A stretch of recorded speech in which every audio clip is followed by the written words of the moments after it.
میلاد مصطفیٰ صلی اللہ علیہ وسلم کے نہ منانے کی وجہ کیا ہے؟ کوئی وجہ نہیں ہے۔ اگر بنیادی طور پہ دیکھیں تو جو چند باتیں ذہنوں میں پیدا کی جاتی ہیں، صحابہ نے نہیں کیا اس لیے ہم نہیں کر رہے۔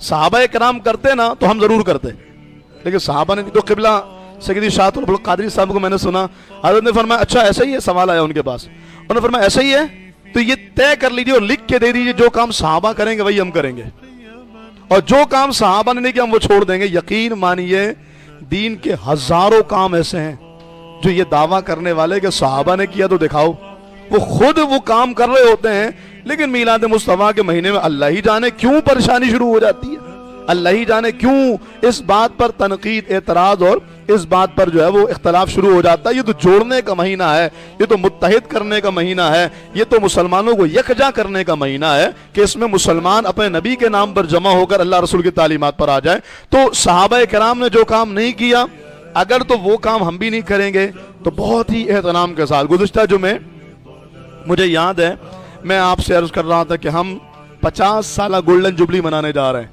7 ستمبر 1974 کی یاد میں 7 ستمبر 2024 کو گولڈن جبلی منانے جا رہے ہیں، اور بخاری مسجد والے تو ابھی تک منا رہے ہیں۔ یہ باہر اسٹال لگا ہوا ہے اور سستی چیزیں ابھی تک مل رہی ہیں، آپ بھی لے سکتے ہیں سامنے سے۔ تو ہم گولڈن جبلی منانے جا رہے ہیں، ہم نے گولڈن جبلی منائی، ہم نے کیا منائی؟ پورے پاکستان نے منائی۔ اچھا مزے کی بات یہ ہے اس میں ان لوگوں نے بھی منائی کہ جو ہر کام میں صحابہ کے منانے کی دلیل مانگتے ہیں۔ 50 سالہ گولڈن جبلی مینار پاکستان پر بھی ہوئی اور اتنی بڑی ہوئی اور پورے پاکستان میں منائی گئی۔ وہ جو میلاد منانے پر یہ کہیں کہ صحابہ نے منائی تو ہم منائیں گے، قرآن میں آیا تو ہم منائیں گے، وہ بھی اس 50 سالہ گولڈن جبلی میں شریک ہیں۔ حالانکہ جنگ یمامہ میں جب صحابہ کرام نے منکر ختم نبوت مسیلمہ کذاب کو واصل جہنم کیا، اس کے لشکر کو شکست دی، 1200 صحابہ کرام نے جانوں کے نذرانے پیش کیے، اس کے 50 سال کے بعد کوئی ایک تاریخ دکھا دیجئے حالانکہ صحابہ کرام موجود ہیں، صحابہ کرام موجود ہیں۔ یعنی یوں کہہ لیجئے کہ اگر 12ویں ہجری میں یہ جنگ یمامہ ہوئی ہے تو 52 ہجری میں یا بلکہ 62 ہجری میں صحابہ کرام موجود ہیں، کیونکہ آخری صحابی کا وصال 110 ہجری میں ہوتا ہے۔ تو صحابہ کرام نے یمامہ میں جو فتح حاصل ہوئی تھی ختم نبوت کے منکر کے خلاف، اس کی 50 سالہ گولڈن جبلی منائی تھی۔ آپ میں سے کسی نے سنی ہو، کئی تاریخ میں دیکھا ہو، کوئی کمزور روایت کسی مورخ نے لکھ دیا ہو کہ صحابہ کرام نے 50 سال مکمل ہونے پر گولڈن جبلی منائی؟ کسی نے بھی نہیں۔ تو پھر ہم نے کیوں منائی، آپ نے کیوں منائی؟ کہتے نہیں ہم دین سمجھ کے نہیں مناتے، تو مطلب ختم نبوت کا مسئلہ بھی آپ دنیا سمجھ کے مناتے ہیں۔ یہ بلا وجہ کی وہ باتیں ہیں جس سے آپس میں دوریاں پیدا ہوتی ہیں۔ آپ نہیں کرتے نہ کیجیے، کوئی نہیں کرتا نہ کرے، لیکن کرنے والوں پر تان اور اعتراض کرنے کا یہ جواز مت پیش کیجئے کہ صحابہ کرام نے نہیں کیا، کیونکہ صحابہ کرام نے ایسے ہزاروں کام ہیں جو نہیں کیے۔ دین کی اساس اس بات پر نہیں ہے کہ صحابہ نے کیا ہو تو کریں گے، دین کی اساس اس بات پر نہیں ہے کہ صحابہ نے منع کیا ہو تو ہم رکیں گے۔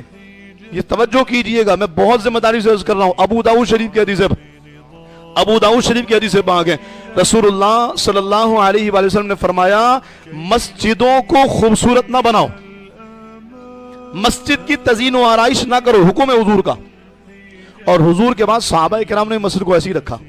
اور آج آپ دیکھ لیجئے کوئی ایسی مسجد جہاں تزئین و آرائش نہ ہو، باضابطہ اعلانات کر کے مسجد میں ٹائلیں لگانی ہے چندے دیجئے، مسجد میں مینار بنانا چندہ دیجئے، مسجد میں گنبد لگانا چندہ دیجئے۔ اب یہ سارے کام تو دین کے ہیں نا۔ مسجد کو کئی فلور بنانا ہے، مسجد کو مضبوط بنانا ہے، RCC بنانا ہے، چندہ دیجئے۔ مسجد میں جو ہے شیشوں کا کام کروانا چندہ دیجئے، مسجد میں رنگ کروانا چندہ دیجئے۔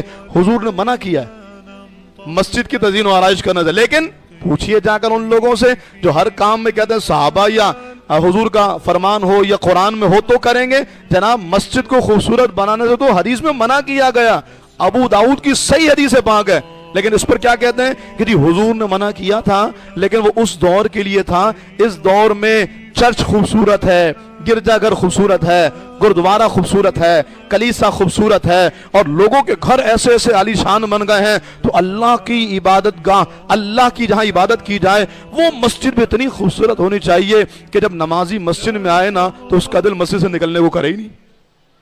سب سے بڑھ کر بیت اللہ شریف کو جا کے دیکھ لیجئے کتنی خوبصورت بنا دی گئی, مسجد نبوی کو دیکھ لی کتنی خوبصورت بنا دی گئی. حالانکہ حدیث میں ممانعت ہے, لیکن جہاں پر منع ہے وہاں پر بھی اپنے مطلب کی دلیل نکال لی گئی, اور جہاں پر منع کی کوئی دلیل ہی نہیں ہے وہاں پر بلا وجہ میں کہ نہیں صحابہ نے کیا ہو تو کریں گے, رسول اللہ نے کیا ہو تو کریں گے. جناب خوشی منانے کا حکم قرآن میں بھی ہے, اور خوشی منانا یہ حضور کی محبت کی دلیل ہے. تو جب خوشی منانا ثابت ہے, اب خوشیوں کا ہر وہ انداز جو خلاف شرع نہ ہو. گولڈن جبلی مناتے ہوئے اگر کسی نے چوری کی بجلی لگا لی ہو تو حرام ہے. گولڈن جبلی مناتے ہوئے کسی نے کسی کے پیسے مار لیے ہو حرام ہے. لیکن گولڈن جبلی مناتے ہوئے ٹرک سے کسی نے لنگر پھینکا ہو تو حرام ہے. لیکن اگر گولڈن جبلی مناتے ہوئے کسی نے حدود شرع کا پاس رکھا ہو تو پھر یہ عمل جائز ہے.